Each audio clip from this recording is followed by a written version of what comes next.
Lionel, quels sont tes 3 points après, après ce match le premier, bien évidemment, la victoire dans ta deuxième ville? complètement méritée de l'Inter. Je dis pas ça de gaieté de cœur, mais une vraie leçon de football, meilleur individuellement, collectivement. Après, je viendrai sur mon point 2, meilleur aussi tactiquement. Bravo Inzaghi. Il a donné une vraie leçon tactique en empêchant les Milanais de repartir dans l'axe. Il y a gros travail. On a vu de Dzeko, Martinez et puis des 3 milieux derrière avec Barella, Çalhanoğlu, Mkhitaryan. Enfin bon, c'était une vraie leçon tactique, j'ai trouvé. Et puis 3, on se rend compte, pour mon 3e point, maintenant, la nécessité d'avoir une profondeur de banc, que ce soit sur le match proprement dit, mais aussi sur toute l'année quand tu arrives dans le Money Time, beaucoup plus de fraîcheur de la part de l'Inter, qui a beaucoup plus de joueurs, qui pour moi a un banc beaucoup plus fourni que Milan, qui a très mal fini, qui a très mal commencé et encore plus mal fini le match, je trouve. Daniel. Le premier point, c'est d'abord de dire que j'ai passé une très bonne soirée. C'était presque plus intéressant qu'hier soir, alors que je m'attendais à ce que ce soit tout l'inverse. Victoire méritée et construite de l'Inter, enfin à la hauteur, avec, et c'est mon point 2, un effectif qu'on sait très bon depuis longtemps, mais qu'on ne voyait pas toujours très bon. Et selon moi, l'effectif de l'Inter et celui de Milan, entre les deux, il y a une classe d'écart, non seulement entre les titulaires, mais également, et Lionel a bien fait de le dire, sur le banc, où c'est très important.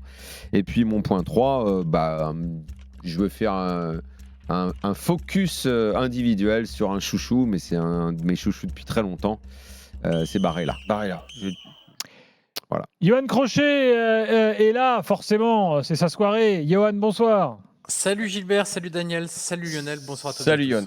J'aimerais quand même qu'on démarre par cette déclaration et cette première analyse de Patrick Vieira, qui regardait le match ce soir et qui, évidemment, comme de coutume... Oui, parce que là, c'est important ce soir. Savoir qui était à la maison, qui était à l'extérieur, c'est important. Lionel, est-ce que tu es d'accord avec ton ex-collègue de 98 ? Je ne sais pas ce qu'il a dit. Écoute-le. Très très compliqué. Très compliqué pour ces deux équipes. Je pense que l'équipe qui va recevoir aura peut-être l'avantage à domicile de jouer à la maison. Complètement d'accord. Il était concentré. Je croyais qu'il avait vraiment dit un truc. On l'a berné, on l'a eu. Je croyais qu'il avait vraiment dit un truc. Ah non, mais là, complètement d'accord, à 300%. Il a raison cette fois. Ouais. Bon.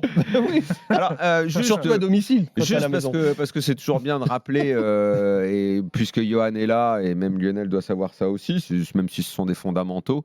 J'ai entendu juste avant, pendant le match, Nico Jamin qui discutait, j'ai pas bien compris avec qui, parce que j'étais à côté, j'entendais, comment on devient supporter de Milan ou de l'Inter quand tu nais à Milan. Effectivement, l'argument de la transmission, oui, est valable. Maintenant, et ça existe dans toutes les villes où il y a 2 clubs, il y a aussi des raisons qui sont sociologiques, même si elles se sont estompées avec le temps. Au tout début, elles se sont estompées avec le temps, mais il y avait un marqueur qui était fort, c'était que Milan était le club ouvrier. Et le club de la bourgeoisie, c'était l'Inter. Et d'ailleurs, jamais jusqu'à récemment, on écrivait Inter-Milan, mais c'était le FC international. Alors, on va parler du match, mais permets-moi une question. Ça veut dire que quelle est l'identification de l'Inter par rapport à la ville ? On ne prononce pas le nom de la ville, et puis par définition international, tu te dis c'est une internationale. C'est un club qui était ouvert aux étrangers. Maintenant, ça reste un club de Milan, de la ville. Mais il faut revenir aux fondamentaux de l'histoire de l'Inter. En fait, sans Milan, l'Inter n'aurait jamais existé parce que c'est une scission de membres de Milan qui sont mécontents parce qu'à Milan on interdit, donc à l'AC Milan on interdit des étrangers de jouer au début des années 1900 qui créent l'Internazionale, qui choisissent ce nom en disant nous on accueille les étrangers à bras ouverts. Ça leur permet de faire jouer les étrangers. Et Milan, oui, effectivement, a très longtemps été le club de la classe ouvrière. Pendant longtemps, il y avait un leader italien très connu, l'équivalent, on va dire, de ceux qu'on connu jeunes, Georges Marchais par exemple, qui s'appelait Faustino. Comment il s'appelait le leader du PCI, là. Non, j'ai un trou. Bref, qui a également été président de l'Assemblée à une époque, qui était vraiment leader politique. Tu ne te souviens pas du nom des leaders communistes italiens, m'étonne. Mais non, mais c'est fou, j'ai un trou. Bon, bref, Bertinotti, voilà. Qui soutenait ouvertement Milan. Les choses ont pas mal évolué avec Berlusconi. Oui, ça a un peu changé de bord, là. Non, parce que Berlusconi vient du Parti Socialiste au départ. Mais il était avec Benito Craxi, c'était un socialiste. Mais tu sais, souvent les socialistes sont un peu troubles. Et on découvre avec le temps qu'ils sont double face. Surtout Berlusconi. Voilà, surtout Berlusconi. Et Berlusconi a apporté toute une nouvelle classe, un petit peu les nouveaux riches. qui sont arrivés et qui ont commencé à soutenir un petit peu Milan au milieu des années 80. Mais donc voilà, il y a ça aussi, l'endroit où tu nais, le quartier, comme à Rome d'ailleurs. À Rome, là où tu nais, le quartier, ça détermine aussi pas mal de choses. Bon, Voilà. parlons maintenant du match. Lionel est né à Poitiers, par exemple. Bon, il est supporter de personne. Il foot en Bourgogne après. Ah bah non, il n'y a plus de club. Voilà. La terre, quoi qu'il en soit. Poitiers, superbe ville où est imprimée la revue de l'After, je le rappelle. Ouais, Ah, Ligugé, j'ai vu Bien ça. sûr, exactement. Juste à côté. J'ai Ouais. vu. Encore, j'ai vu ça apparaître, je sais plus si c'est sur Twitter avec Ouais, parce que l'imprimerie. j'y étais il y a 10 j'ai- jours. Ah, c'est toi qui as fait les Ouais, photos. bien sûr. D'accord. Les vidéos Ah, et tout. bonne communication. Tu vois ça, tu Bien communiques. sûr. Bah Tu devrais oui. travailler dans la communication. Très agréable, Poitiers. Je suis jamais allé, c'est sympa. Ouais, pas pour le football, mais. Pour le volley, peut-être. Il y a un club de volley, non Ah, il y a eu une Il y très a belle plus. équipe de volley. Il y a eu une très belle équipe de foot qui est allée jusqu'en Ligue 2, mais je pense que c'est un peu plus la. Enfin bref, on va pas faire l'after là-dessus, mais c'est En effet. plus la culture de la défaite. Bon. Pas qu'à Poitiers, dans la Euh, région là-bas. Ah bon. Donc ce bon match, avec cette très belle ambiance, parce que ça aussi, il faut également Le revenir à tifo, t'as vu le tifo? certains fondamentaux, Les tifos. puisqu'on a commencé par le côté sociologique, peut-être que certains jeunes ont oublié que Milan, non, ça m'étonne quand même qu'on oublie ça, est un immense club et dans un très grand stade. Et il y avait moi, j'avais pas souvenir récemment d'une ambiance aussi imposante et le retour au plus haut niveau européen pour un club historiquement européen. Ça m'a vraiment rappelé beaucoup de souvenirs. J'ai trouvé ça formidable. Il y avait une ambiance de dingue. Alors, à bizarrement, San Siro. moi, je pense que les micros ont été placés différemment d'habitude. Parce que tu regardes un match de Serie A, tu n'entends pas une ambiance comme on l'entendait ce soir à la télé. Ah mais c'est pas la même chose, c'est demi-finale de Ligue des Ah, Champions. mais moi, je le pense stade, qu'il y a eu le aussi. stade, tu sais, San Siro, attention. c'est pas toujours plein. Hein. C'est Ah pas bah un oui, stade qui est toujours bah, plein. moi, C'est très grand d'ailleurs. C'est tristos, San Siro. C'est très grand. Ça a pu être triste à certaines époques, Ouais. mais dans les grands matchs de Coupe d'Europe, il y avait traditionnellement une grande ambiance dans les grandes années Milan. Et là, ce soir, c'était une très très belle ambiance. Là, une chose est Attention, certaine. ça fait un moment que c'est quand même plein San Siro, à la fois pour l'Inter et pour le Milan. Mais cette histoire d'ambiance et de micro, ça dépend de qui produit aussi Bien sûr. C'est vrai. le truc. Et je suis pas sûr que le championnat diffusé en France sur le signal international ait des micros comme nous on l'a sur la télé italienne. Où moi, j'ai la même ambiance en Serie A qu'en Ligue des Champions parce que le diffuseur. Intéressant. Ah oui. Mais ce soir, tu es d'accord, Johan, que l'ambiance est bien plus chaude que ce qu'on a habituellement en championnat quand même. C'était vraiment gros. Pas à ce point-là, tu dis quoi. Moi, Non, j'ai il n'y a trouvé pas quand un même. tel écart en fait, parce qu'en championnat, dans les grands matchs, il y a ce type d'ambiance. N'oublions pas que l'année dernière, il y a eu une ambiance exceptionnelle aussi parce qu'il y avait le titre au bout et Ah oui, qu'on c'est a vrai. vu vraiment un 12e homme prendre son rôle à bras-le-corps et vraiment pousser. C'est un peu une tarte à la crème parfois. On joue à 12, il y a beaucoup d'entraîneurs qui nous disent ça, il y a des joueurs qui le disent, etc. Mais vraiment, San Siro, ça résonne différemment. C'est un stade particulier, ça fait beaucoup de bruit. C'est un bruit lourd, c'est un bruit impactant. Et honnêtement, c'est pour moi la plus belle ambiance en Italie en termes de stade. C'est très puissant, c'est très lourd, quoi. Donc, moi, j'ai pas été surpris de l'ambiance ce soir. Les derbies, on en a quand même assez régulièrement. Bah, par définition, on en a déjà 2 par an, mais là, par exemple, on avait aussi la Super Coupe d'Italie, même si c'était pas en Italie, il y avait quand même encore une belle ambiance en Super Coupe d'Italie. C'est vraiment 2 tifoseries très très puissantes en fait. Hein. Donc, je suis pas surpris par l'ambiance. C'était l'ambiance des San Siro des grands soirs, tout simplement. Et il y a une chose. Là, t'es où, Johan? Toi, t'es à Milan, là, ou t'es... Pas du tout. Ah, d'accord, parce qu'il y a une chose. Alors, si t'as l'ambiance à San Siro, ce qui est certain, c'est qu'un match comme ça, tu vas en ville, il n'y a pas un chat. Tout le monde est enfermé devant celui qui n'a pas eu la chance de pouvoir aller à San Siro. Il est devant sa télé et peut-être tu peux entendre, enfin c'est pas peut-être, tu entends les télés comme ça, mais t'as pas une voiture, c'est impressionnant. T'as pas une voiture, t'as personne dans les rues. Surtout que Milan, c'est la ville des bagnoles en plus. Ah bah ouais, non, mais là tu peux circuler, t'es étranger, tu peux L'Italie, c'est le circuler pays des tranquille. bagnoles même. Ah ouais, mais Bon, là alors, tu peux le circuler match. tranquille. Après toutes ces considérations, on va dire. Non, c'est vraiment. Ambiance. Eh bien, le stade et match, tout. j'ai pensé à Johan, moi, dans les 5 premières minutes. Le nombre de fois, Johan, où on s'est dit ensemble, c'est quand même une sacrée équipe, l'Inter, l'effectif, les joueurs, et on le voit pas toujours, et surtout cette année, où parfois on était déçus des prestations, on pouvait se dire, bah, alors pourquoi c'est un tel qui joue et pourquoi c'est pas un tel qui joue, parce que comme disait Lionel tout à l'heure, il y a un effectif qui est assez riche. T'imagines qu'à un moment, ils font rentrer Brozovic, ils font rentrer Lukaku pour Dzeko. C'est des mecs, vraiment, c'est normalement quand tu changes, tu dis, as toujours le mec, il te semble un peu inférieur au titulaire. Non. Là, c'est du niveau top, quoi. Et parfois, je le répète, surtout cette année, on pouvait être déçu de la prestation. Surtout en début de saison. En début de saison, Oui, non, moi, là, je trouve. là, vraiment, ils arrivent en plus là dans une dynamique qui est très bonne. Par rapport à- Ça fait un Mais mois, c'est là, aussi qu'ils sont pour bien. ça. Ils C'est sont bien aussi depuis pour un ça, mois. je Mais- pense. Mais je reviens à toute la saison et au nombre de fois, on disait mais c'est pas possible, ces prestations insipides avec un Mais tu tel sais, Daniel, il y a effectif, 11 une défaites telle en équipe. championnat de l'Inter. Ben, c'est beaucoup.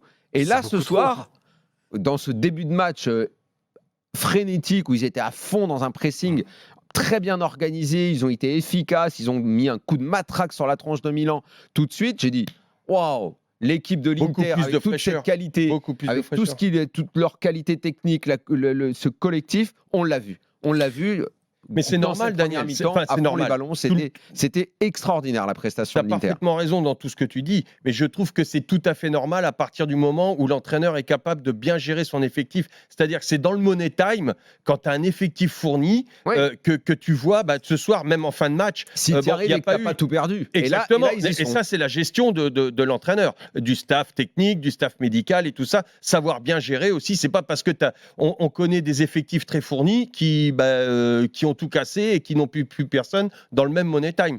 Mais là, c'était flagrant quand tu voyais quand même Milan jouer qui n'arrivait plus à accélérer, qui n'arrivait plus à rien, qu'il n'y avait plus de jus, il n'y avait plus rien, alors que l'Inter à côté, même s'ils gagnaient, même s'ils étaient dans la gestion, dès qu'il y avait une accélération, ils prenaient 10 mètres, Ouais. au-delà de l'aspect tactique, Ouais. de la fraîcheur mentale et tout ça. Je Johan. ne sais pas si c'est vraiment physique en fait. Je voulais juste revenir sur une considération d'effectif en fait. Si. Daniel et Lionel, vous parliez de la différence de banc, etc. Ne jamais oublier qu'il y a 50 millions d'euros d'écart de masse salariale entre les deux clubs. L'Inter est à 135 millions Aussi, d'euros de bien masse sûr. salariale, le Milan est à 86. Oui. Ça, c'est la première considération. Sur l'aspect physique, en fait, je suis pas. Enfin, c'est pas que je suis pas d'accord, c'est que je pense que ça joue pas tant que ça. Parce qu'en fait, la configuration de match, elle est idéale pour l'Inter. La configuration de match, c'est ouvrir le score. Et ensuite, l'Inter a hérité d'une chose d'Antonio Conte, de ses 2 ans, c'est la capacité à défendre bas et à lancer des transitions à très haute intensité. Et en fait, l'Inter a fait un début de match assez protagoniste en voulant récupérer haut le ballon, en ayant beaucoup moins de terrain à couvrir en phase de transition, en étant très dangereux parce que aussi, il faut le dire, le Milan a fait n'importe quoi défensivement. Kier et Tomari étaient totalement à la rue. Si vous regardez le but de Mkhitaryan, il a même la même occasion en deuxième mi-temps sur Dzeko où Maignan sauve des plein jambes, axe. je crois d'ailleurs. Pareil, plein axe. C'est Dzeko et Mkhitaryan, c'est Moïse et la défense de Milan, c'est la mer rouge. C'est la mer Ça rouge. s'écarte et vas-y, passe mon grand. C'est incroyable en fait de faire de telles erreurs de structure en fait Ouais, mais de Johan, structure parce que défensive à t'as ce moins, niveau-là. t'as moins de fraîcheur physique. Comme tu as moins de fraîcheur physique, tactiquement aussi, t'es pas bien. Tu réfléchis moins bien, tu prends pas les bonnes décisions. On voit des mecs qui s'énervent beaucoup plus du côté de Milan. Moi, je trouve qu'en fin de match, le physique, franchement, regarde, il y a eu 2 relances que Maignan a voulu faire pour essayer de relancer très vite, pour essayer de faire une contre-attaque, mais il n'a pas pu. Il n'a pas pu parce que il voyait que ses joueurs étaient à la rue, que c'était pas possible, il pouvait Ouais, plus mais- accélérer, il y avait plus rien. Enfin, pour moi, il y avait plus d'essence dans le moteur du côté de Milan. Deux choses là-dessus où on n'aura pas forcément la réponse, mais quelle est la part de physique, quelle est la part de mental en étant mené 2-0 et en voyant que tu n'y arrives pas? Ah, Ça, mais la c'est pas première fini le question. match. Et la deuxième question, c'est Il reste 2 mi-temps. N'oublions pas que tu perds Benasser au bout de 10 minutes de jeu, qui est un joueur qui met beaucoup d'intensité et de pressing sur le milieu de terrain adverse. Première Oui. chose. Deuxième chose, il manquait Leao. Donc cette impression de vitesse et d'explosivité, quand tu n'as pas ces 2 joueurs qui sont extrêmement importants avec et sans ballon, bah forcément ça se ressent un petit peu plus que si tu avais ces 2 joueurs-là. Donc c'est un ensemble. On revient sur Moi, la j'ai vu profondeur de le banc. Milan contre la Lazio vraiment très bien géré, être très bien physiquement contre une équipe qui joue une fois par semaine. Et ça, c'était il y a 4 jours. Donc, je ne sais pas si la question physique est vraiment Ouais, si mais importante que ça. Tu vois, Yo, on en revient sur la profondeur de banc, c'est-à-dire qu'en face, là, tu vas changer Benasser. Ici, pour le Milan, tu changes Benasser pour Macias. En face, tu changes Dzeko pour Lukaku. Tu réponds, Ah non, mais ça, il y a pas de- tu réponds physique pour physique, tu réponds. Là, Benasser, je regrette, il est sûrement très bien C'est pas Macias en comme devenir. Enrico, hein. Non, C'est Messias. C'est Messias comme genre. Messias. mais il est sûrement très bien, tout ça en devenir. Mais c'est pas Bennacer, il est vraiment en dessous de Bennacer. Alors que Lukaku... déjà, c'est pas le même poste. Et puis Messias, non, c'est vraiment pas Bennacer. Et Et puis- il atteindra jamais le niveau d'un Et Bennacer. puis en plus, ça, il est même pas rentré. Il est rentré sur le côté, Messias. Après, ils ont changé quand ils se sont mis un Oui, peu parce en que c'est un 4-4-2. ailier, Messias. Exactement. C'est c'est le triomphe des vieux ce soir. 38 ans, 34 ans. Et puis Dzeko a but on va dire un peu à la Zlatan, quoi.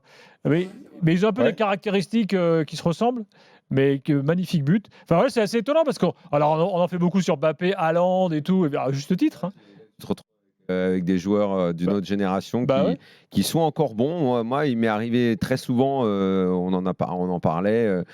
Je pensais que Dzeko était un peu cramé. Bon, après, il n'est pas aussi bon qu'il a pu être, mais Je crois que souvent, Johan disait il continue d'être efficace, il continue d'être bon. Il fait encore un bon match, il fixe les défenses, il pèse. De toute façon, l'illustration de ça, c'est le but. Hein. C'est à se demander. Juste le fait de passer le bras, l'autre, il est complètement déséquilibré. C'est sûr que le défenseur soit pas bon sur ce coup-là ou soit mauvais.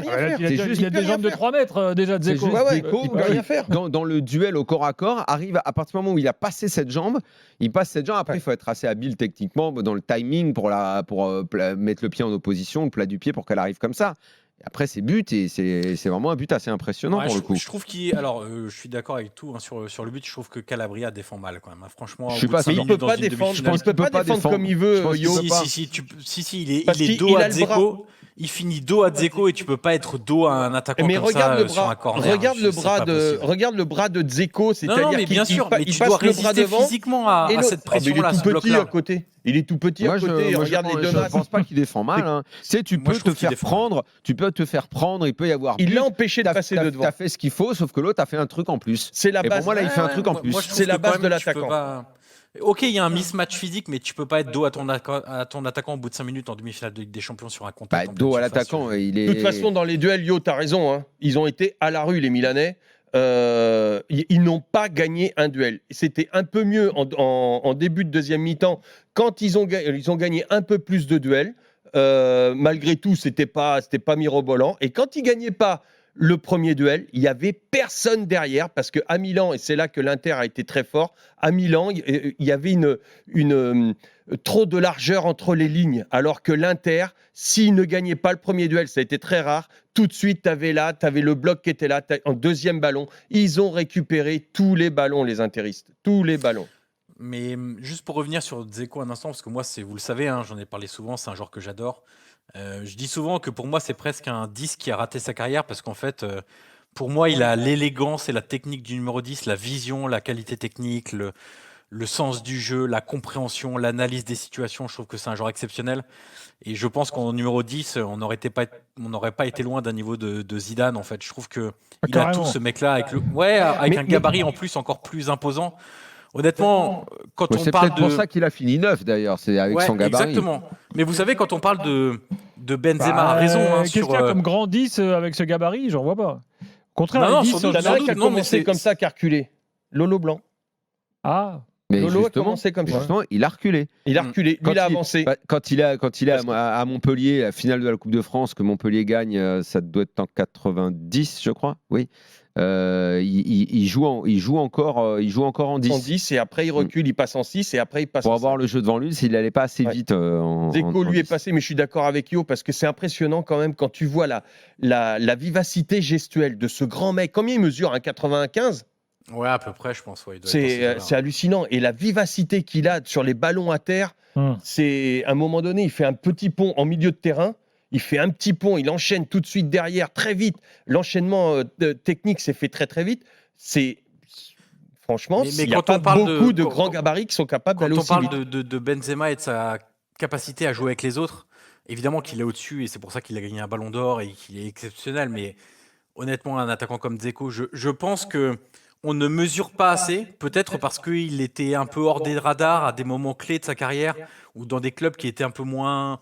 Je sais pas, médiatisé. Ouais, il a eu des hauts et des bas quand même. Hein. Mais c'est un joueur exceptionnel, tout simplement. Après, juste parce que tu parles de Dzeko, il a fait un travail, on parle offensivement, mais défensivement. Dzeko et Martinez ont fait un travail, ont bouclé, vraiment, ils ont bouché toutes les relances de plein axe avec les 3 derrière qui étaient Mkhitaryan, Çalhanoğlu et Barella, les 3 derrière très proches. Ils ont fait un travail tactique, les 3, mais surtout les 2, Dzeko et Martinez. C'était très, très bien organisé. Franchement. Ils étaient très cohérents tactiquement dans les mouvements des uns et des Inzaghi autres. était très fort parce qu'il s'est dit, il n'y a pas les AO, eh ben on va les faire passer sur les côtés parce que le côté gauche de Milan, c'est le côté le plus fort quand il y a les AO avec Théo Hernandez et Tonali. C'est quand même le milieu qui fonctionne, le côté qui fonctionne le mieux. Là, il s'est dit, on va boucler l'axe. De toute façon, sur les 2 côtés, on sera meilleur. Et c'est ce qui s'est passé. Ils les ont bouffés. Et après, bravo. il faut être bon, Bonne lecture pour récupérer d'Inzaghi. le ballon, il faut être bon pour l'utiliser. Les 3 milieux de terrain sont des joueurs techniques, Mais un travail qui courent beaucoup, qui travaillent, discipliné. qui peuvent organiser. Tu sais, Mkhitaryan, ça fait longtemps qu'on sait que c'est un bon joueur, mais lui aussi, on parlait de joueurs qui ont eu des hauts et des bas dans leur carrière.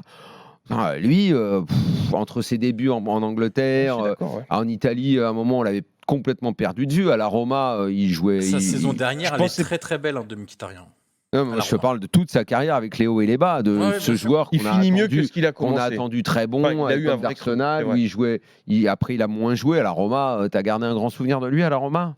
La saison dernière, elle est excellente. La temps- première est pas très bonne, la deuxième est excellente. Il a pas fait qu'un an quand même. Non, mais je À te un dis, moment, la il dernière jouait saison, pas, il n'était pas toujours avec titulaire. jusqu'à la finale de la Conference League, etc. Il est Çalhanoğlu, magnifique. Super. Et, Pareil là. Non, mais c'est.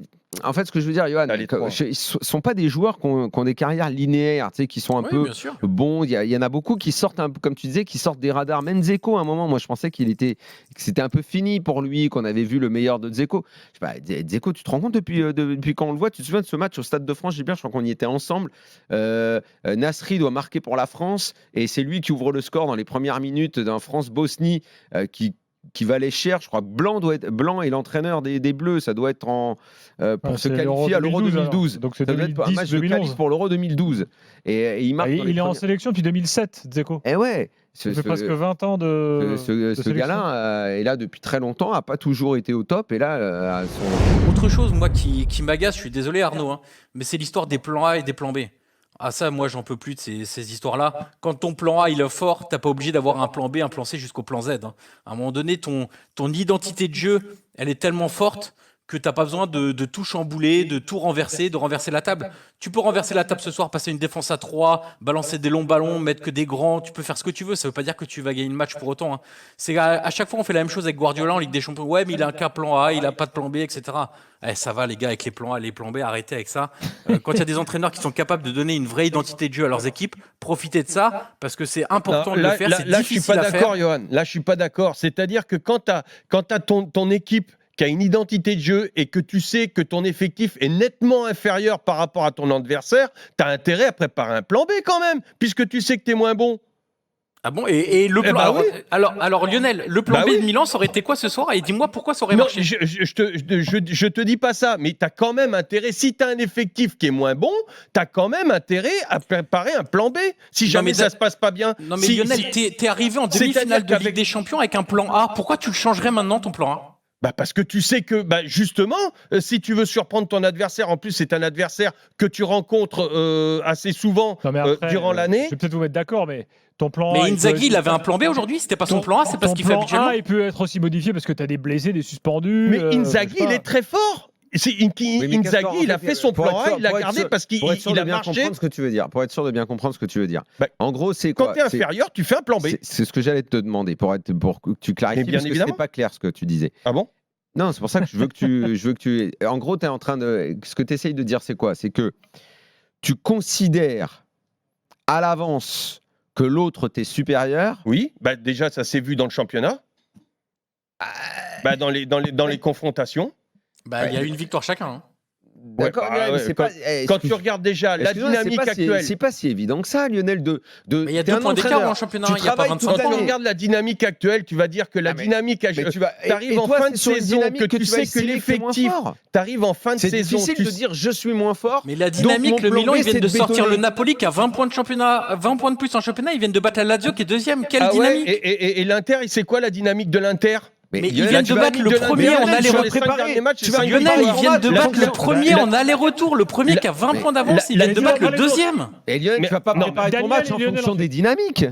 Mais si, mais bien sûr, parce que tu sais que Mais ton qu'est-ce que t'en effectif... sais, ta dynamique, tu peux l'inverser sur un match. Eh ben justement, Ils ont quand tu sorti sais... Naples, ils sont en championnat, Quand ils sont au tu même niveau que l'Inter. En quoi ils vont préparer le match en disant on est inférieur? Comment ils peuvent en être sûrs qu'ils vont être inférieurs? Tu regardes les dynamiques de groupe, quand tu regardes l'intensité des matchs et tout ça, quand tu sais tout, À quel moment tu quand décides tu ça? prépares, que tu sais que ton effectif, il est moins costaud. Donc tu vas voir tes joueurs dans le vestiaire, Parce tu que dis là, les gars, on est moins forts. attendez. Tu vas dire, Vous les gars, êtes on en est train de moins me forts. dire que les deux effectifs sont équivalents maintenant, tout d'un coup. La quel profondeur rapport de banc, elle est la même, les joueurs sont les mêmes. Mais ils quel sont- rapport où avec il y a le plan un de jeu en Mais fait ils sont champions d'Italie. ben, Comment tu vas dire à tes joueurs on est moins forts? On change de tactique parce qu'on est moins pour fort. Lionel, après on passe à autre chose. Je on comprends avance. pas le truc en Quel est fait. le rapport avec le plan de jeu? C'est-à-dire qu'un plan de jeu, tu le fais par rapport à ton effectif. Si tu as un effectif fort et que tu es sûr de gagner avec cet effectif-là, ok, tu gardes. Mais là, Mais le plan de jeu t'a mené au Scudetto et en demi-finale de Ligue des Champions. Le Pourquoi plan tu de veux jeu le A changer de Pioli t'a mené au Qu'est-ce que Scudetto tu et en veux demi-finale changer de en Ligue des fait? Champions. En Ouais. quoi tu veux t'avouer Alors, Naples, tu veux tu fais t'avouer les 5 inférieur? derniers matchs. Naples, tu fais match nul. Milan, chez toi, tu gagnes 2-0 contre Lecce. Contre la Roma, tu fais match nul à la Roma. Contre la Cremonese, tu fais match nul chez toi. Et tu vas gagner contre la Lazio. C'est le dernier match où peut-être justement donc c'est bien. t'as laissé. Ils sont deuxième. Bah oui, La Lazio. Et tu veux comparer le truc, c'est 5 victoires Mais comment tu fais pour la décider ta dynamique? Tu prends Mais les c'est 5 ça, c'est derniers le but matchs. de l'entraîneur. Non mais tu prends les 5 derniers matchs. Pas les 10, pas la saison, tu prends pas la le dernière top, dynamique. pas le top que Tu tu le arrives vois. à avoir avec tes joueurs. Non, tu prends pas le la fait dynamique que- de début de saison. Non, bien évidemment, non. Parce que tu arrives en fin de saison et Et c'est pas ce qu'on le fait que disait. t'es sorti Et que Naples quand qui a on- 20 points d'avance et que sur quand toi on il y a a fait- 10 Moi j'ai un semaines. plan C, c'est la pub. Et le fait que t'es sorti Naples il y a 2 Arnaud, semaines, ça compte merci. pas. Faut qu'on s'arrête là, les gars. On est Ça déjà en compte retard. pas. T'as pu les AO. J'ai dit stop. T'as pu. Merci Lionel.